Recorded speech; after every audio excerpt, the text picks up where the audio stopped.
You just need to start. I am finally done overthinking YouTube. Today, I am posting my first video, which you are watching right now. For some context, I've been considering posting on YouTube for over a year and a half. My old mentor told me that I should post on YouTube, but I've always found a reason to delay it. I'll start posting after I do this trip to Peru. I'll start posting after we launch Growth Ghost. I'll start after I find a good editor. I'll start after I figure out what I want to do with the thumbnails. But the truth is, these were all just excuses that I was making because I was terrified to start posting on YouTube. YouTube feels more vulnerable to me than writing, and it is something that I'm a little afraid of posting on because I feel like I'm being more exposed because I can't hide behind words on a screen like I can with writing. My energy, my insecurities, ways that I show up when I'm talking and maybe don't come off as articulate, or I'm not able to edit something that I'm saying in real time like I can with words. Like the fear of rejection is overwhelming in comparison to posting online. And because of that, I've procrastinated for over a year, which is kind of funny because I'm no stranger to this kind of thing.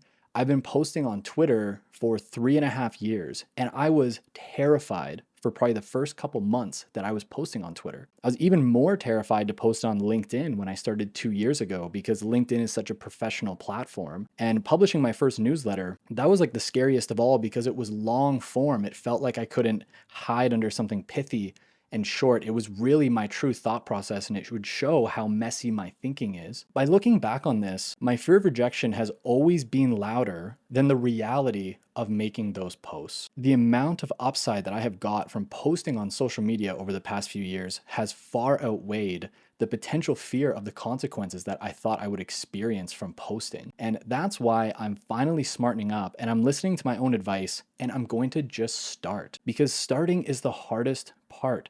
Whenever there's all this negative emotion or it feels overwhelming or we're scared that we're going to be rejected, it just makes this simple thing like posting a YouTube video or a newsletter or a post feel so much bigger than it actually is. And I've realized that that really has been holding me back, like just feeling like it needs to be perfect because I'm so afraid of other people rejecting how I'm showing up on YouTube that I just haven't posted at all. So instead of really thinking this through, I'm starting today. I'm starting without a plan, without an editor, without any experience with YouTube, without having perfect thumbnails, and without feeling ready to do it. Because the cost of waiting is almost always greater than the consequences of just starting. If I had started YouTube a year and a half ago, like I originally planned, I'd already have gotten comfortable on camera and I'd already have figured out how YouTube fits into my brand. I would have found my style of YouTube video. I probably would have cracked editing it myself. But I've lost a year and a half of compounding growth, of iterations, of skill acquisition that I can never get back. That's why it is time to stop waiting, and it's just time for me to post, even if it's messy,